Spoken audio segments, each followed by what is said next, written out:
Bem, o assunto que nós vamos tratar e discutirmos hoje é um assunto por demais conhecido por todos. Mesmo por aqueles que não tiveram oportunidade de estudar a doutrina espírita, sabem perfeitamente da existência da mediunidade em todos os seus aspectos, não é? O que nós vamos fazer aqui é compilar a mediunidade dentro de um período histórico, para que a gente possa, então, entender como que a mediunidade hoje está inserida dentro da doutrina espírita e o que ela representa, o que ela continua representando para a doutrina espírita, considerando que a mediunidade ela sempre existiu em toda a humanidade, né? Então, qual a diferença, né, da mediunidade anterior e dos trabalhos mediúnicos atuais? Então, vamos lá. Aqui nós temos como representação Moisés, né, que pode ser considerado como um primeiro médium que psicografou os 10 mandamentos.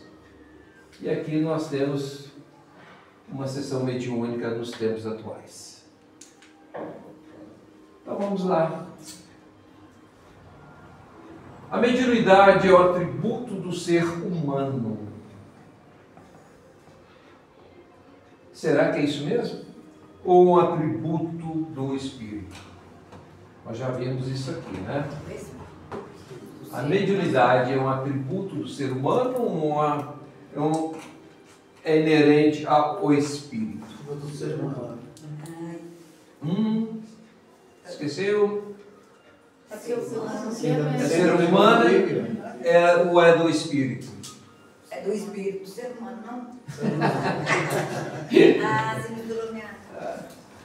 Né? Então, segundo Zalmino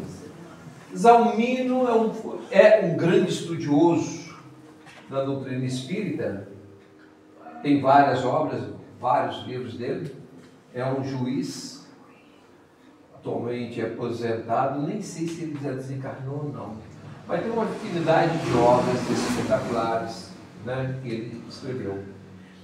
E aí ele vem dizer o seguinte: a mediunidade é um atributo do ser humano que começou a ser mais bem conhecido por trabalho pioneiro de Allan Kardec através das codificações. Que não só construiu a primeira classificação dos tipos de médium, como, lançando as bases teóricas da mediunidade, estabeleceu também valiosas diretrizes para a sua prática.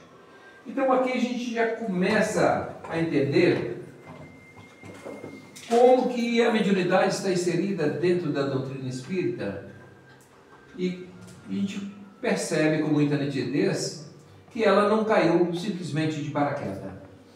Houve toda uma preparação para que a mediunidade viesse, em definitivo, se estabelecer no seio da doutrina espírita. Como tudo acontece, né? Somente através de planejamento que a espiritualidade trabalha. E se ela entendeu que era o momento exato para inserir dentro da doutrina espírita as questões mediúnicas, exatamente para dar complemento à doutrina espírita. Qualquer dúvida, gente? Para, pergunta. A comunicação entre desencarnados e encarnados é tão antiga quanto a própria humanidade. Ora, se essa comunicação sempre existiu, né, o que é diferente então em relação às comunicações atuais? Desde tempos imemoriais, em todas as civilizações, profetas, sacerdotes, videntes, xamãs, adivinhos, pitonisas, curadores, magos, feiticeiros, toda essa turminha, todo esse povo faziam essas manifestações através da mediunidade. eram muito conhecidas médiums na Grécia que se manifestavam e elas tinham um posto importante pelas suas comunicações, as pitonisas. Curadores eram médios, apoiando-se muitas vezes para chegarem ao transe em ritos, aí que começa, né, como existe até hoje, né? Às vezes a pessoa entra em transe em situações especiais, quando ela passa por algum processo de saúde, entra em coma, ela pode entrar em transe. Se ela passa por um processo de mentalização ou de vibração, ela pode também entrar em transe.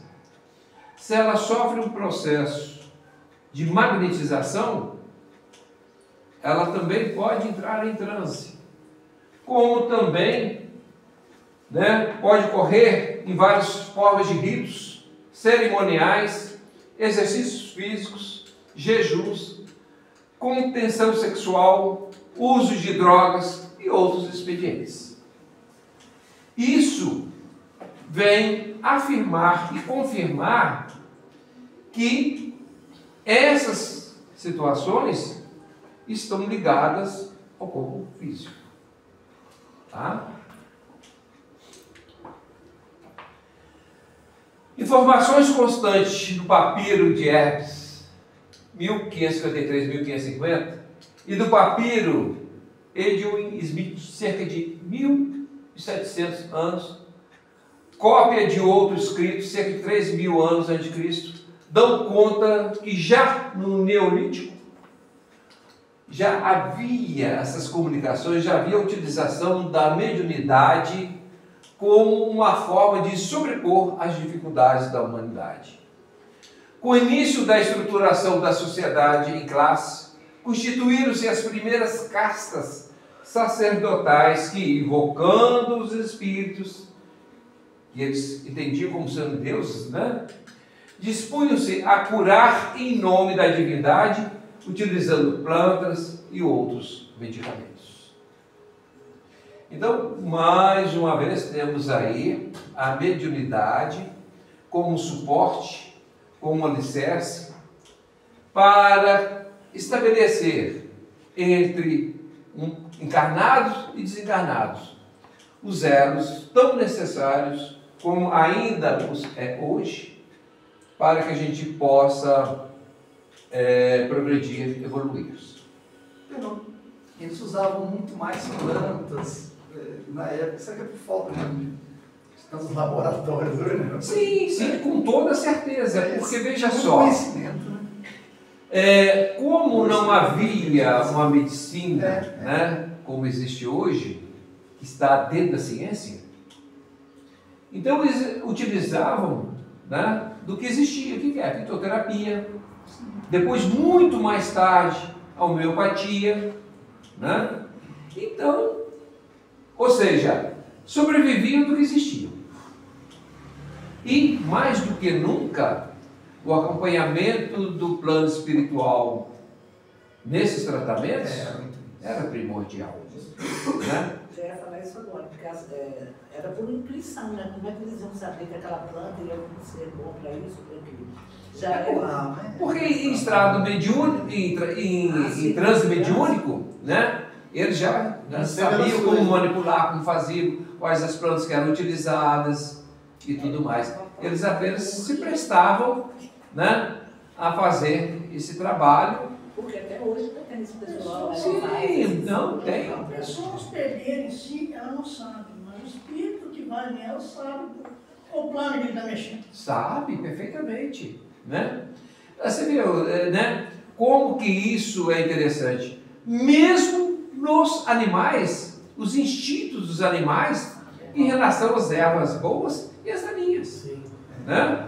Os pássaros não comem frutas venenosas, como gato, cachorros e outros também dificilmente pegam.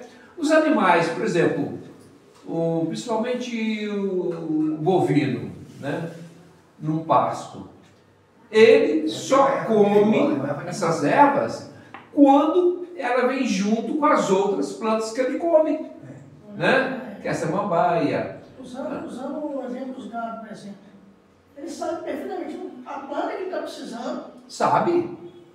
a planta que está precisando e procura ela. Com certeza. Quem ensinou isso a eles? Ninguém ensina. Né? Quer dizer, isso vem através do instinto.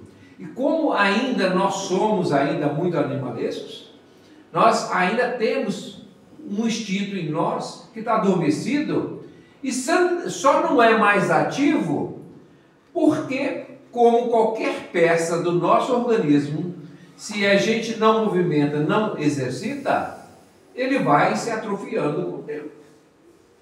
Né? Fica sem fazer atividade física, o que vai acontecer? Os músculos vão se derretendo. Né? Então, tudo precisa do exercício, da atividade física, para que ele possa estar em atividade. E aqui também não era diferente em relação a eles. Né? Então, todos esses dispunham a curar em nome da divindade, utilizando plantas e outros medicamentos. Os Vedas, surgidos antes da era cristã, já registravam a existência dos espíritos que acompanhavam os Brahmanes. Primeiro espírito, o que é Vedas? Era um povo na antiguidade, bem antes de Cristo, né? Que eles tinham. Também uma casca dos indianos. E também. A classe mais pobre dos indianos. Isso bem antes de Cristo, está lá atrás. No antigo Bhagavad Gita, a sublime canção da imortalidade, conforme relata Gabriel Delany em suas obras. Gabriel Delany é um escritor espírita, médico, psiquiatra, com grandes obras dentro da doutrina espírita, na época de Kardec, né? Então vale a pena estudar as obras de Gabriel Delany. Isso aqui é só para, né, demonstrar que a mediunidade sempre acompanhou a humanidade em todos os tempos. Entre os Brahmanes, a doutrina dispõe que os espíritos estabeleciam comunicações de forma reservada aos Brahmanes de segundo grau. Então eles faziam uma certa classificação, onde aqueles que estavam enquadrados ou inseridos dentro desse grau de evolução, aí sim eles poderiam trabalhar na mediunidade, né, fazendo o exorcismo, adivinhos, profetas, evocadores dos espíritos. Os famosos faquires, médiums extraordinários, que se prestavam à produção de diversos tipos de manifestação, desde a levitação e materialização. Né? São situações, fenômenos espetaculares. Imagina um indivíduo aqui levitando. O indivíduo aqui caminhando, andando por cima das águas. Deitado em cima, né, das facas, né? Quer dizer, oi? Deitado em cima das facas. Deitado em cima de facas, né? Mas eles faziam isso, não sabiam que eles eram médium, né? Não, eles sabiam que era o possuidor desses fenômenos, né? Não tinha o nome mesmo. Eles sabiam. O médium, né, tinha parecido, inclusive é interessante que a palavra médium, que vem de intermediário, né, ele foi aproveitado posteriormente do latim e tudo mais, mas na antiguidade eles já sabiam que haviam essa intermediação. Então já tinha esse Aí entendimento. médio veio com Allan Kardec, né? Sim, Né? com Allan Kardec. Os famosos faquires médios extraordinários que prestavam produção de diversos tipos de manifestação, desde a levitação, materialização, até, olha só, a psicografia e a pneumatografia. Oi? É escrito direto, porque com a psicografia, né, hoje você pega um lápis, por exemplo, e, a exemplo de Chico Xavier, né, e psicografava.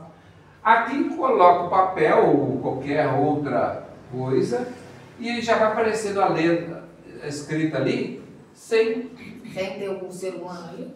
Oi? Esse direto. Ah, o espírito que Já vai, faz, não tem um sim. médium. Mas depois que nós não dá nem lá papel. E quem garante que não foi usado dessa forma aqui para Moisés? Sim. E foi gravado na pedra. Foi gravado na pedra. Né? Ia dar muito trabalho, né? Aí os espíritos falaram, não, vamos usar essa técnica aqui que é mais tranquilo. Né? Tem que isso não for usado no Egito também. Oi? Tem garante que isso não for usado no Egito também. Sim. As pirâmides, Ó, né? veja só a questão, nós estamos trabalhando aqui, muito bem colocada essa questão, a gente sempre tem essa curiosidade das pirâmides, né? Tem blocos lá de 800 mil quilos, né? E a forma como eram todos encaixados e tudo mais, aonde que conseguiram transportar aquelas pedras? Isso é muito difícil olhando nos tempos atuais, com toda a tecnologia que nós temos hoje. Mas se de repente eu, como médium, fazer levitar esse bloco de pedra, por que não? Nossa, mas deve ser um Para gasto de levitar? energia horrores. Oi? Deve ser um gasto de energia horrores também. Sim, mas eles tinham potencial para isso. Se preparar. Tinham. Eu vi na internet, no YouTube, que tem um povo ainda, eles são bem primitivos mesmo, lá na África, e eles levitam ainda. Sim, É legal, é bacana. com certeza, sem dúvida, né? Então tudo isso faz Senão parte. é natural, não rolarem. Sim, é porque na verdade é exatamente. Por exemplo, igual os brahmanes aqui, né? Tinha um grupo de pessoas que tinham essa capacidade, que eram dotados desses fenômenos, e eles conseguiam fazer esse trabalho em conjunto. Né?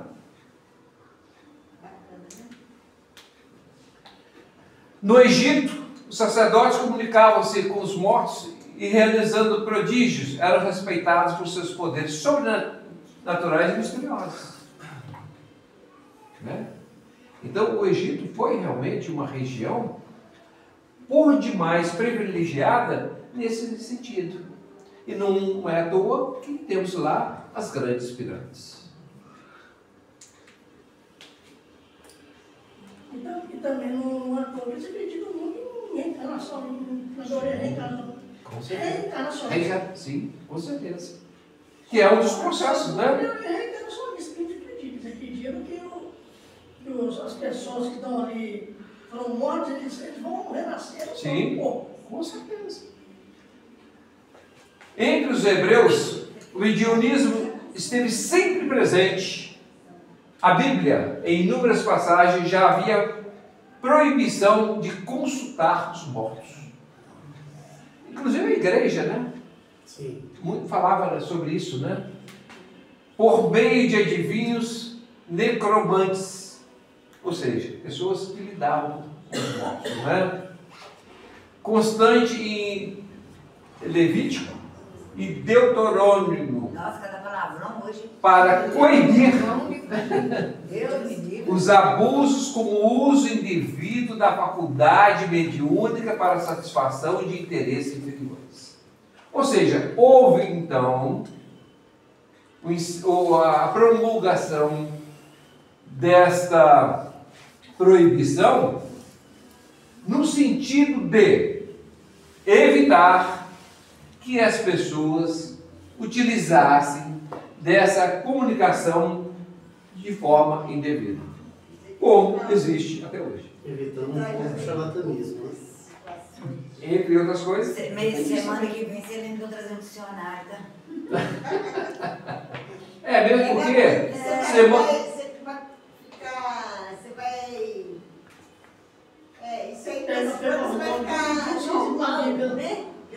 Deuteronômio. Mesmo porque semana que vem nós dividimos em duas partes.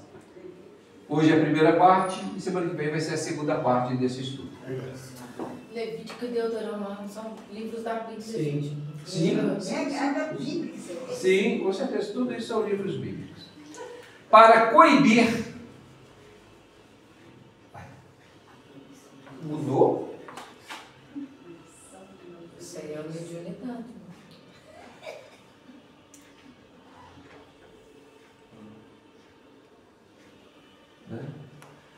Para coibir os abusos com o uso indevido da faculdade mediúnica para satisfação de interesses inferiores.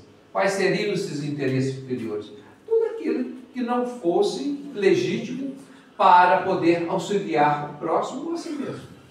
É a lei do Gênesis. E levar vantagem. Né? Só que hoje não existe isso, né? Hoje não. Hoje tudo, Não, que isso. tudo é diferente, né? Então, em razão disso, a proibição de Moisés, pensando nessa hipótese, era justa.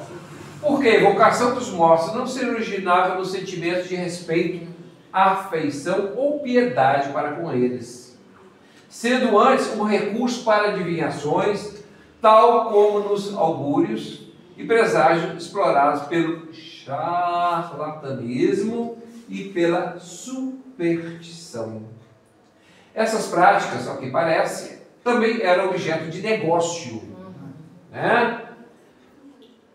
E Moisés, por mais que fizesse, por mais que falasse, não conseguia fazer com que o povo desistisse dessa prática, a não ser atribuindo essa proibição a Deus. Por isso que Moisés utilizava muito esses argumentos como sendo divino. Né? Hoje existe a proibição de comunicar com os mortos? Não. Né? Porque hoje nós já temos a consciência plena e total, né, do que é comunicar com os mortos e quais as suas implicações. Só é enganado quem quer ser enganado. Oi? A igreja católica não proíbe, né? Proíbe, mas não A é uma lei. evangélica não proíbe, não. Mas não é uma lei que prende a pessoa. Mas é uma coisa aqui que- na época de Moisés era uma lei generalizada. Hoje nós já temos consciência, né, de que existe a comunicação, e pode ser feito ou não, aí vem do livre-arbítrio de cada um. Sei lá. O primeiro mandamento Santa Cena da morte, eles metiam fogueira. E tinha todas essas consequências, né? Se hoje isso continua com essa curiosidade danada, né? Olha, Quer consultar quem não cessou, né? Não cessou, você imagina. O Novo Testamento apresenta eventos mediúnicos, desde os episódios referentes ao nascimento de Jesus, Pentecostes, depoimentos de Paulo e outros apóstolos, com registros importantes da mediunidade na construção do cristianismo, como os fenômenos de materialização, como de um anjo a Zacarias e de Jesus diante dos guardas e depois perante Maria Madalena. Então, todos esses episódios, todos esses fatos, não tem nada aqui de natureza milagrosa. Hoje a gente sabe perfeitamente que são fenômenos mediúnicos que possibilita qualquer médium que esteja enquadrado dentro dessa possibilidade de exercer essa faculdade, de poder fazê-lo. Né? Oi? Desde aquelas. Que bom, né? Né? Bom que Dá isso uma me calma fala. no nosso coração, né? E não vai cessar. Se ainda hoje essa quantidade de dúvidas, como contar isso naquela época que era outro mediúnico? Não tinha como. Tinha que dar como milagre, como poucos acreditavam. É interessante aqui, vamos fazer um pequeno parênteses aqui, é interessante, porque na época de Jesus, tudo isso acontecia. A mediunidade era uma coisa normal, exatamente, entre todos. E será que isto, durante o correr dos séculos, permaneceu? Não. Houve um determinado momento da história da humanidade, dentro da história do cristianismo, que isso passou a ser um problema sério de perseguição, morte, né? As pessoas eram levadas aos tribunais de inquisição, julgados por sua mediunidade e executados, queimados, muitas vezes. E isso aí levou as pessoas a se esconderem e diminuir esse trabalho. Por isso que a gente não é igual os povos, né, gente? Eu acho que tem medo, você não pode falar que você é. Por hora da Inquisição, também mandou queimar muito material, muito livro, muito documento. Olha, mesmo posteriormente, quando da divulgação da doutrina espírita, muitos exemplares na época que foram enviados para a Espanha, eles foram queimados em praça pública, para que não houvesse essa divulgação. O bispo da localidade exigiu que fossem queimados. Oi? Então, esses livros que foram queimados, e quando houve a divulgação, a própria espiritualidade falou, não façam nada, deixa correr, porque só o fato deles terem queimados esses livros vão despertar a curiosidade daqueles que não leram e vão procurar saber por que foram queimados. E aí houve uma divulgação maior de uma outra forma, né, da doutrina espírita. Não foi feito uma propaganda negativa. Oi? Não foi feito uma propaganda negativa. Sim. Né? Então a humanidade sempre teve esses embates. E continua tendo até hoje. Né? Basta que um de nós aqui, lá fora, comente alguma coisa dessa natureza, que os questionamentos vêm de pronto. Né? Sendo que nem se permite discutir uma questão científica. Eles vão dizer que são fatos totalmente anormais, que não justificam de acordo com a racionalidade e, portanto, é uma coisa que não existe. É uma coisa de doido. Né? Mas eles faziam isso, Até hoje fazem, gente. Sim, com certeza. Eles não sabiam. Oi? Eles faziam isso, mas não tinham entendimento por que Até hoje não tem. É ignorância, não saber. É ignorância, não saber. Né? Com registros da mediunidade de construção do cristianismo, como os fenômenos de materialização, como de um anjo a Zacarias e de Jesus diante dos guardas e depois perante a Maria Madalena.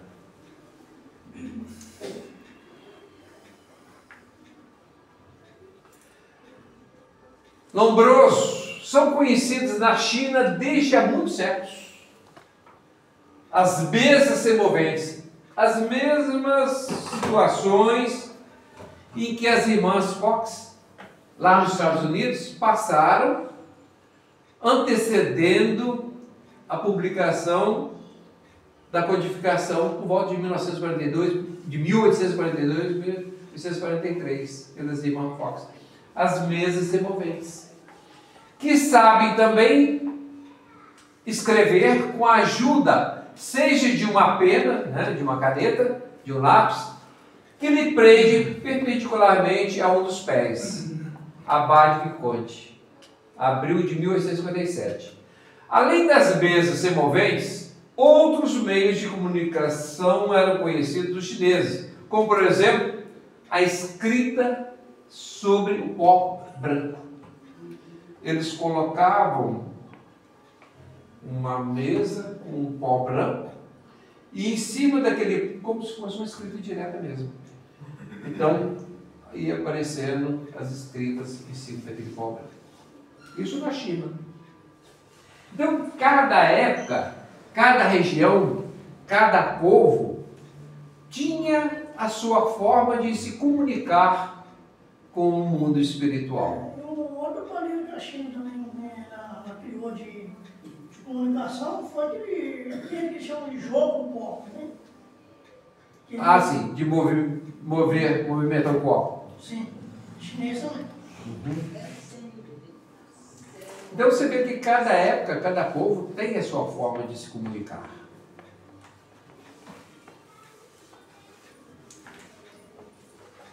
Eu sei que nós estamos aqui querendo comunicar. E aí não é só o chinês não, vamos lá, entre os japoneses também, né? Ninguém fica sem, né? Entre os japoneses, capítulo importante do shintoísmo era o culto aos mortos. Jovens médiums, entre 15 a 20 anos, serviam à evocação dos espíritos que, por intermédio deles, respondiam às indagações dos interlocutores. Os celtas também, né, que era um povo na Europa, como é sabido, tinha o mediunismo uma de suas mais importantes referências culturais. É interessante porque todos esses povos antigos, como os celtas, né, os Vedas, os celtas, eles tinham em comum trazer todas essas questões para um ato, um culto religioso. Ritual, isso faz. Oi? Rituais, né? Que eram os rituais, né?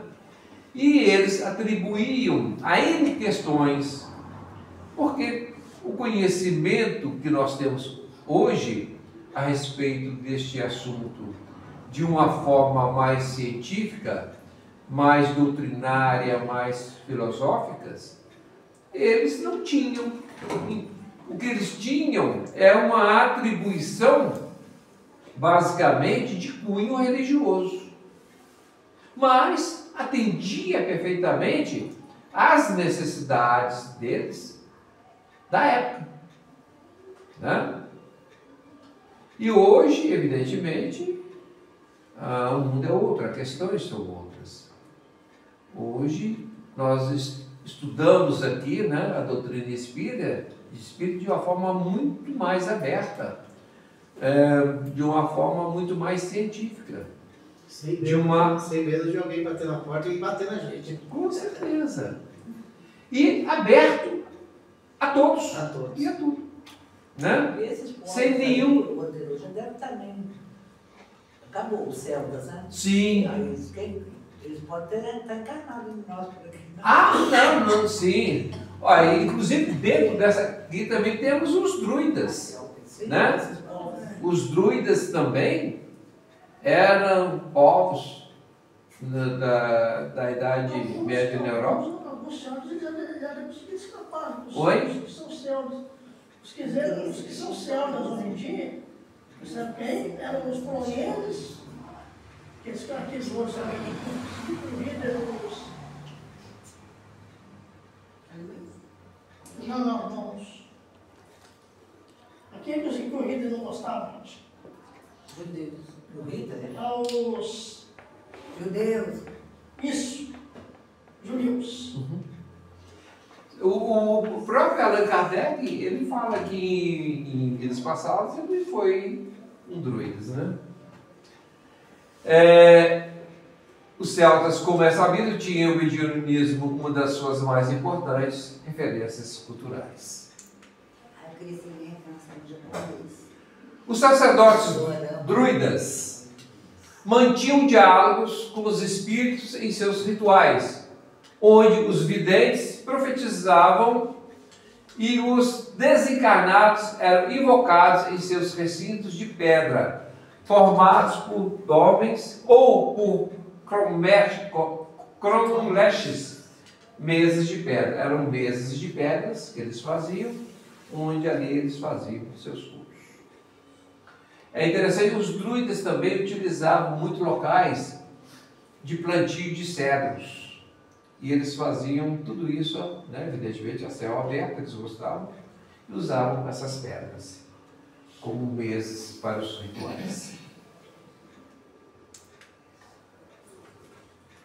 Na Grécia e em Roma também, os eventos mediúnicos faziam parte do cotidiano, compondo a cultura daqueles povos. Homero, poeta grego, nos poemas Ilíada e na Odisseia, refere-se claramente às comunicações dos desencarnados com os encarnados.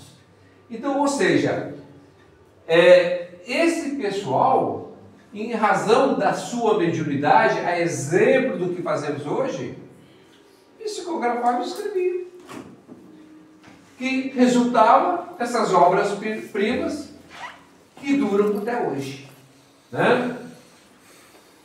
O filósofo Apolônio de Tiana, pitagórico, que viveu no século I da era cristã, tornou-se notável também por seus recursos mediúnicos, segundo relata Cesare Lombroso.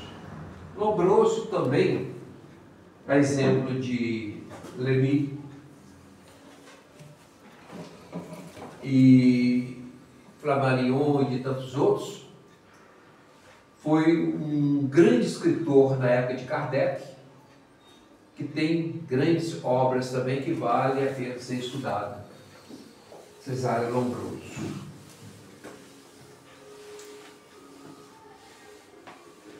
Apolônio em Roma, acusado de conspirar contra Tito Flávio Domiciano a favor de Marco Conselho Nerva, é levado ante o tribunal daquele depois de haver brevemente respondido ao interrogatório, no qual se pretendia fazê-lo parecer réu de magia e conspiração.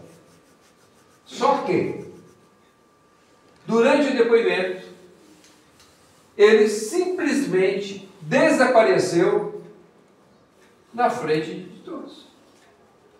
O que aconteceu ali? Ele estava desdobrando. Esse ali era o espírito que estava no Exatamente, não era ele. Ele se materializou ali, a exemplo do que era muito comum, né? Inclusive quem fazia isso muito bem aqui em Sacramento, hein? Santo Agostinho era um deles, Eurípides Barçanufo, né? Que fazia isso, se materializava, né? Se olhava, conversava e tudo mais, mas na verdade não é. E não é bruxaria, não é feitiçaria, não é nada anormal. É apenas uma faculdade, né, que nós temos, que nós temos. O Padre Pio também fazia muito isso. Quem? O Padre Pio. Viu alguma coisa da vida dele? Eu não sei, mas tem sim, tem vários, inclusive a maior parte dos santos da igreja é porque faziam isso, é porque tinha essa capacidade mediúnica. E como na época eles, né, era sobrenatural, então atribuir isso como sendo uma coisa santificada. Né? Né? Ele estava na guerra. Ele sofria muito para se meditar. Por conta da mediunidade, né? Certo dia, Apolônio, enquanto ensinava filosofia sobre os pórticos de Éfeso, cidade turca, Ele baixou o tom da voz, como que tomado de espanto, e gritou: ferido, ferido, o tirano. Alguns dias depois, chegou a Éfeso a notícia do assassinato de Domiciano, sendo que o dia e a hora da morte estavam perfeitamente concordes com a indicadas por Apolônio. Mais um exemplo aí, né? E mais uma vez, Eurípides de Barçanufo também em sala de aula, por algumas vezes também ele teve os mesmos procedimentos, coisa que acontecia lá na Europa, inclusive o término da Primeira Guerra Mundial. Sócrates, filósofo grego, ouvia seu daimon, o espírito tutelar ou gênio. Os filósofos pitagóricos e depois os platônicos sabiam da sobrevivência do espírito e da possibilidade de sua comunicação, sendo certo que entre o vulgo a prática mediúnica era muito conhecida, ou seja, era uma coisa totalmente popular, totalmente expandida e conhecida por nós. Foi? Sim, sim, sim. Não tinha essas restrições que com o tempo passou a ter. Caio Suetônio Tranquilo, homem tranquilo, né? Escritor latino, escreveu a vida dos 12 Césares. Registro que no lugar onde foi enterrado o corpo de Caio Calígula, registravam-se diversos fenômenos, desde ruídos até as mais horrendas aparições. Então, nós temos aqui efeitos físicos de toda forma, né?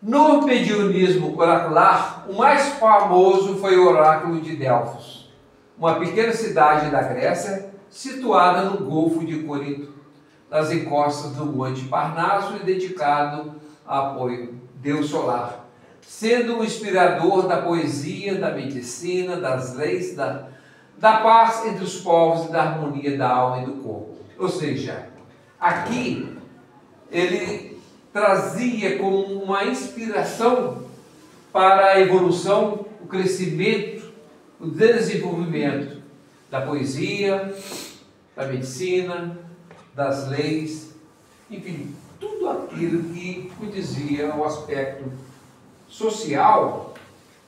Ele enganjava esses conhecimentos mediúnicos para trazer para a população, para a humanidade da época, esses conhecimentos. Não é diferente do que nós temos hoje. Oi? Como é que é? É o carta aos Coríntios. Sim, também. Então você vê que sempre nós tivemos, em todos os tempos, o auxílio permanente dos nossos irmãos do plano espiritual em relação ao nosso crescimento, ao nosso desenvolvimento. Sempre houve a comunicação e sempre houve essa disponibilidade desses irmãos em relação a nós. Videntes, clarividentes, conhecidas como pítias, daí a palavra pitonisa, transmitindo às vezes em idiomas que desconheciam. E hoje, até hoje, né,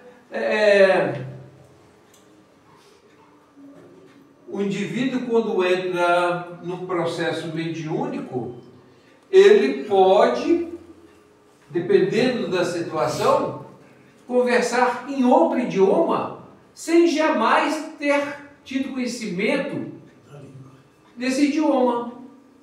Né? O indivíduo entra em transe aqui, ele vai falar japonês, vai falar chinês, vai falar alemão, vai falar russo, qualquer língua. Oi? Dependendo do tempo do espírito está do lado também, eles aprendem a falar a língua natural. Na verdade, esses aprendizagens permanecem conosco, com o espírito, e à medida que houver a necessidade, ele tem como buscar isso, né? Só se houver necessidade. Mas, além dessas línguas, que ainda existiam as línguas mortas, né? Aramaico e tantas outras, que nada impede do Espírito manifestar nessas línguas, né? Foi o que acontecia lá, né? Ou seja, o que a gente demonstra aqui, o que está sendo demonstrado aqui, que a mediunidade do passado, da antiguidade, em relação a hoje, não tem muita diferença não. A não ser do conhecimento, da forma de entender. O ser humano não evoluiu. Não, evoluiu, houve a evolução, né? Mas só que nada é de uma hora para outra, né? Tudo demanda tempo, muito mais, né? Eu estou lendo um livro que... Tinha um livro citado dos anjos, que eles falam, eles mostram antigamente como era, gente, não mudou nada, mas foi perfeito. Mudou muito, querido. Então, Tem né? internet, tem celular. Não, mas lá não era nós. Não. Evoluindo muito, Você vê como mudou, nós temos leis, né? A gente jogava os homens para os leões comerem. Tipo. Com certeza. Nossa, nós evoluímos demais, tio. A verdade é que nós gostaríamos que essa evolução entre nós fosse muito maior, que não tivesse que passar por que nós estamos passando. Inclusive, hoje nós estamos na iminência de uma guerra. Né? De uma terceira guerra aí, né? Por que não? Eu vou estar aqui. Será? Devidamente anotados pelos sacerdotes. Então, todas essas comunicações e essas formas como eram trabalhadas, os sacerdotes o faziam. Fizeram com que Delfos se tornasse a cidade sagrada da Grécia. Em razão dessas comunicações, dessas pitonias e tudo mais, então a Grécia passou a ser uma comunidade seleta de médiuns.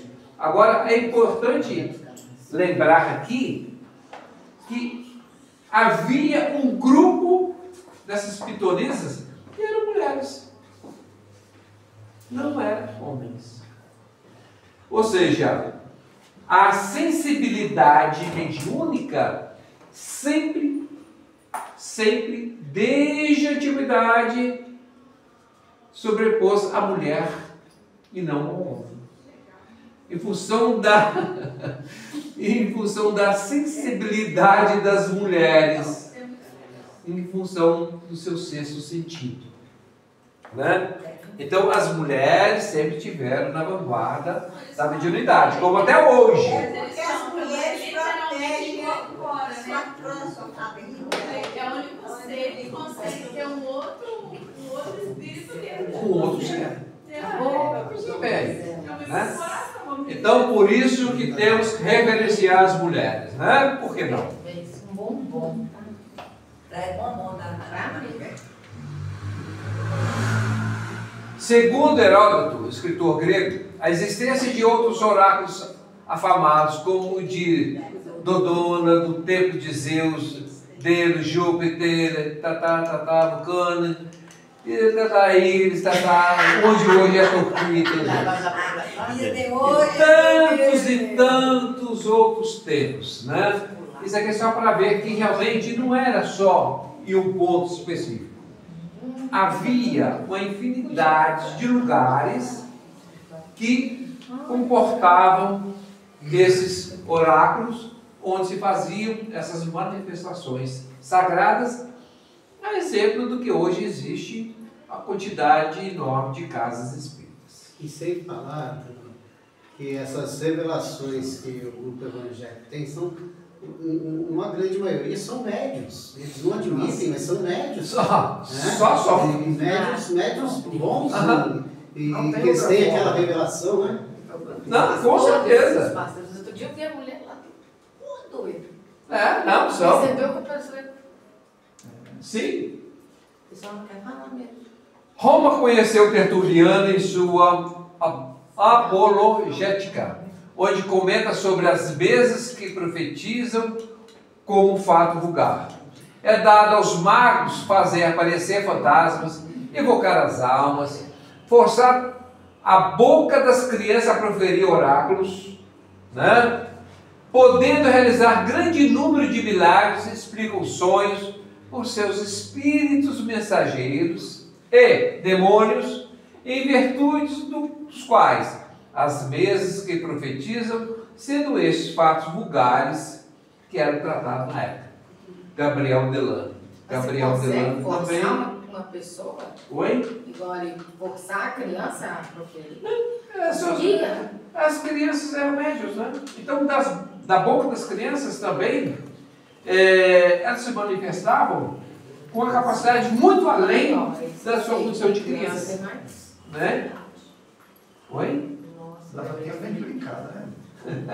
As crianças têm amiguinhos. Não, a mediunidade sempre existiu das crianças, né?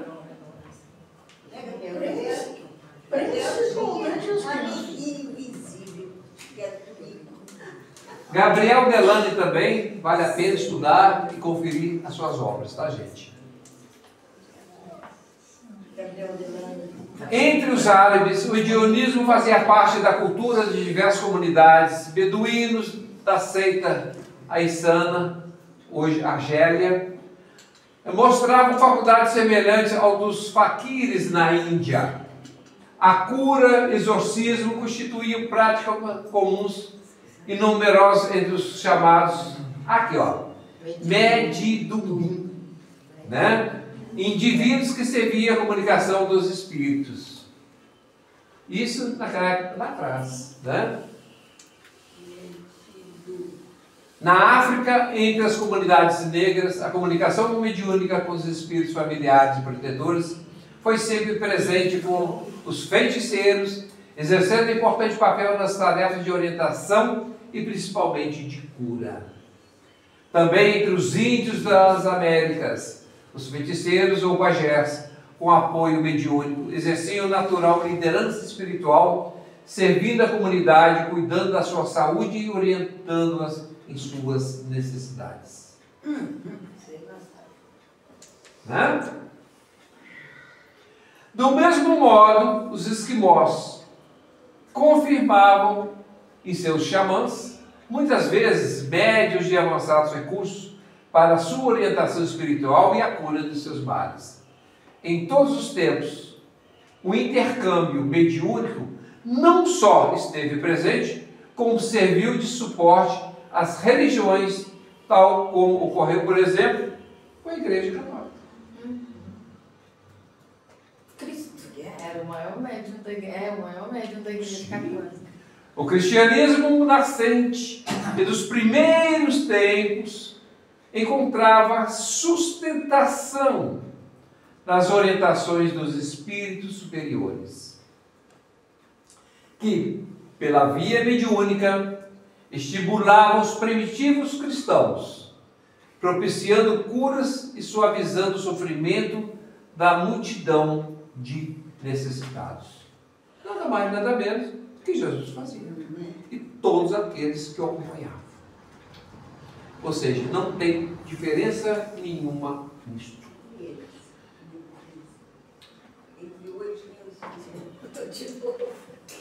Mas ele vai, agora ele vai, agora ele vai, agora ele vai. E a história das perseguições e do martírio dos seguidores de Jesus, nas arenas e fora delas. Por falar em arenas, Maria, a mentora dessa casa, ela também foi uma. Tantas outras que foi julgada nas arenas para ser devoradas por leões em razão da sua crença em Jesus. Oh, coitada. É mesmo? Nas arenas e fora delas, constitui um extraordinário repertório de aparições, visões, manifestações de vozes e outros fenômenos que ocorriam continuamente com vista à consolação e ao fortalecimento espiritual dos milhares e milhares e milhares de mártires em seus graves e decisivos testemunhos perante a humanidade de todos os tempos. Cadê a cabala? Oi? Não, já acabou, ué. Nós fizemos.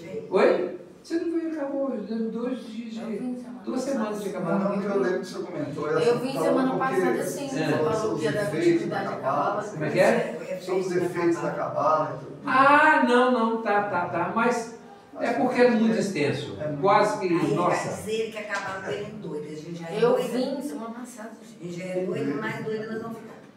Ô, Denor, só um momento. Aí, isso aí que fizeram com a Maria, depois que nasceu Jesus e tudo, né? Lógico, né, tia? Sim. Tá vendo pra você não. Você fica aqui sossegadinho aí. Foi sim. Foi depois. Foi. Muitos, na época, por conta da evolução do cristianismo, foram julgados nas arenas exatamente porque defendiam Cristo, né? E muitos católicos, ou melhor, muitos cristãos na época, eles sofreram. E o mais interessante, aí que vem a questão da mediunidade, ao serem julgados nas arenas, eles eram devorados e não sentiam dor alguma. Ele já tinha espírito embora. Eles conseguiam neutralizar as dores e não recebiam. Eles não recebiam essas dores. É exemplo dos faquires, né? Então eles tinham esse potencial, né, para poder, nesses momentos, neutralizar toda e qualquer dor, para que ele sucumbisse o corpo físico, sem que passasse por aquelas dores. Como dizer, tão engraçado, né? Quem também estava praticando isso, era em nome de Deus, era em nome de quem estava julgando. Sempre foi em nome de Deus. Então, mas sempre vai ter, então, Em nome de Deus mata-se até hoje e vai continuar matando. Matava-se e vai continuar matando. Sempre em nome de Allah e em nome de Deus. Em nome de interesses. Ô, gente, muito obrigado, uma boa noite. Semana que vem nós vamos terminar esses fatos históricos, né? Que a gente entende ser interessante para ver que a mediunidade, a exemplo de como ela está hoje dentro da doutrina espírita, ela não veio por acaso, ela veio com um propósito. E é exatamente dentro desse propósito, trabalhando as questões do passado, a gente vê hoje o que é a mediunidade, o que pode ser feito na atual situação, que trabalho deve ser feito com a mediunidade, com os médiuns, em relação a todas essas questões.